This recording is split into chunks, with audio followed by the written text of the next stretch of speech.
Sup guys, Easy here from Cool, Watches Only. And today is going to be a special one. This will be a really personal one for my audience from the States, as is a brand fully built there. You can't say it's made there, as some components are imported from the outside, like in this case the Swiss loom and Swiss movement. The United States are way more strict with the made in seal, way stricter than the Swiss, etc. But other than that, you can really feel this is not more of the same. Okay, this video is going to be a little different from what we usually do. The watch we're looking at today isn't just another modern piece dressed up in vintage styling. It's part of a broader mission, one that honors veterans, incorporates actual materials from historical battlefields, and strives for extreme accuracy, at least in this specific model. This isn't something you approach the same way you'd review a regular watch, just like you wouldn't treat a period weapon or field tool as just another object. That could be a mistake or a missed opportunity. And while I'm genuinely impressed by some of the craftsmanship and design choices here, there are also decisions that left me scratching my head. Stay with me.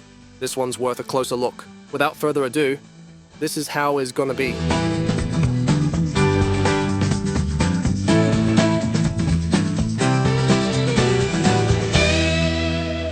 Alright, let's unbox this thing. The box is like old cardboard paper, kind of old looking, almost raw, but with sharp, nice definition printing. More of a style choice than a cost cut mean. So it says Praesidus A11 Type 44, Swiss manual, assembled in the United States of America. Okay, nice. This is the most protected box I've received so far. It came wrapped in a ton of that giant bubble wrap plastic. Okay, Praesidus, again, everything about it looks like a military product. Nice, looks like one of those old provisioning boxes, maybe for rations or field supplies. Yeah, super secured. I asked them this green canvas, but I will show you other options later on. The box itself, same general shape as a no-moss box. Wait a sec, actually, almost the same, just bigger.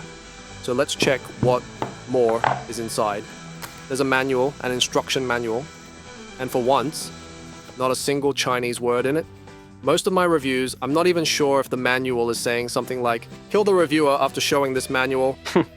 But nah, yeah, this one, actually, I can make sense of it. Nice. Okay. And they made the warranty card like it was a dog tag. Super original too, metal. You scan this QR code, and it will get you to the product page to authenticate your purchase and all. Throughout the review, you'll see they made a lot of odd decisions, and that extends to their website. It's not the typical Shopify setup where the moment you land, you're bombarded with cookie pop-ups, notification requests, and a straight funnel trying to sell you stuff. These guys, if you haven't seen their site yet, you're in for a treat. You'll find everything from a John Wayne speech to war stories and diagrams, clickers and all sort of details. Pure art. Props to the designers. Alright, let's get to the watch. First off, they offer plenty of strap options in different materials, from modern equivalents to actual, legitimate, vintage fabrics. This particular one is about as accurate as it gets. You can even go for a 32mm version. I picked the 38, but they also have more modern, more affordable models available. I highly recommend checking out their website, even if you're not planning to buy anything. It's worth a look. Now this canvas strap is kind of stiff. I'm not sure if that's just the nature of the materials. They're using parachute fabric and other real stuff here. But personally, I'd highly recommend going with the steel Bonklip bracelet instead. I have to thank these guys not just for sending the watch, but for introducing me to this style of bracelet. It's super comfortable and really enhances the vintage look. I'll be testing out some leather straps too, but they already made a smart move by drilling the lugs and going with a 20mm width. Great choice. One thing to bear in mind, they used original materials and even went so far as to replicate details like the lack of counterbalance on the hands. The crystal is old school acrylic, not to cut costs, but to stay true to the original. And that's not just marketing talk. They actually offer other watches with sapphire that cost less than this one. At some point, if you're aiming for maximum historical accuracy, you're not saving money, even if the materials are perceived as inferior compared to modern alternatives. So yes, it's acrylic glass, but it's super clear and has that warm, vintage look. I've seen 4 times more expensive auras that can't emulate that on their sapphire crystals, so this one has a point. The dial? Completely clean. No branding or unnecessary text, just what's needed to tell the time. The hands, especially the second hand, are slightly bent to eliminate parallax. No tricks, no float. It gives the impression that it's almost brushing the dial. The case here is solid stainless steel, an upgrade over the original zinc alloys.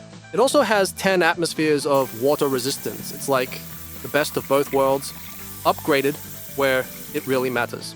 And yeah, it's worth saying, it looks astonishing. I'd never recommend acrylic over sapphire for a daily driver, but that's the thing. This wasn't designed to be a daily driver. This is, at its core, a military watch. Take the acrylic crystal, for example. It's super easy to scratch, but almost impossible to shatter. The oversized crown is a joy to use, and speaking of the crown, yeah, let's take some measurements.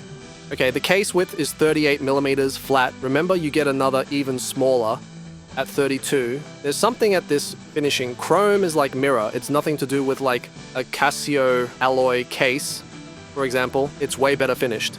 Lug to lug is 45.4. Check how tall is the glass. Yeah, super vintage. Height is 13.1 millimeters. At least 4.3 is from the glass, so even if it's tall on paper, it wears super comfortable. The acrylic glass makes this watch, in my opinion. Lug width is 20 millimeters. Nice too. I'm glad they didn't went 18 or smaller, so with a face so simple and drilled lugs, we get a strap monster over here.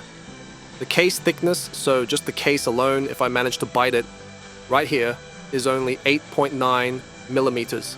Super slim. Yeah, I like it, guys. I quite like it.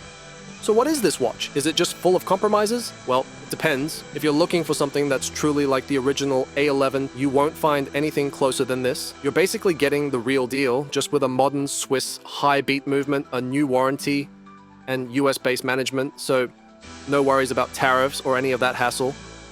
That's why I'm not treating these things as negative points, but more as odd decisions. In any other context, I probably wouldn't even consider it, especially at the price point. This is almost $600.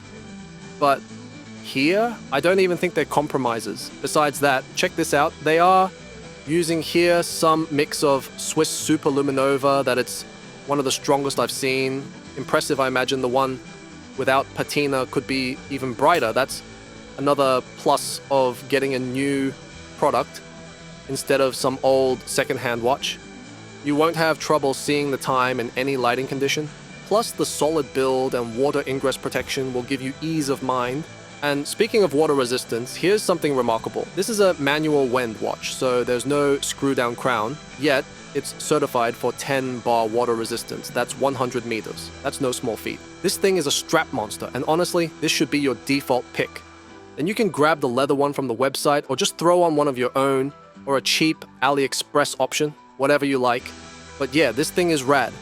Now let's see it on a premium NATO. Check this out. The stripes go perfectly with the stained off-white lume.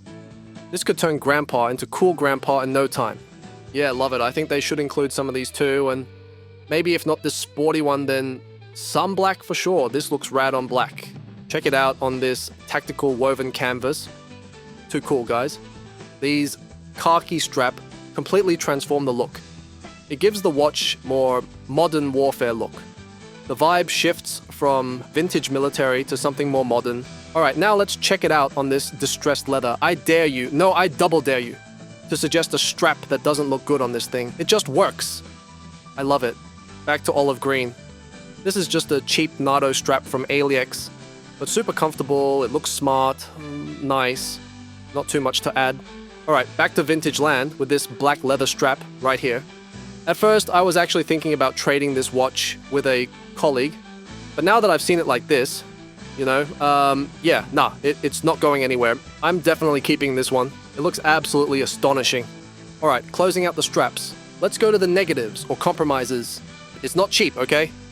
If you compare this to something like an Addy's Dive or San Martin, yeah, it'll look expensive. But stack it up against a Tissot, Hamilton, Bulova, or any other brand, with any sort of American heritage, a high beat Swiss movement, and this level of regulation, and honestly, $560 is fair game. It holds its own. What I didn't like? The canvas strap. You could argue it softens over time, but with a watch like this, something you're not wearing daily but on special occasions, it would be nice if it came ready to go out of the box. So yeah, my suggestion to them, improve this strap. My suggestion to you, just go with the stainless steel Bonklip bracelet or one of their leather options instead. Alright guys, I won't drag this on. I really like this watch. If you think I missed something, let me know in the comments. I'll drop some links to their site below. Definitely worth checking out. That's it. I'm out.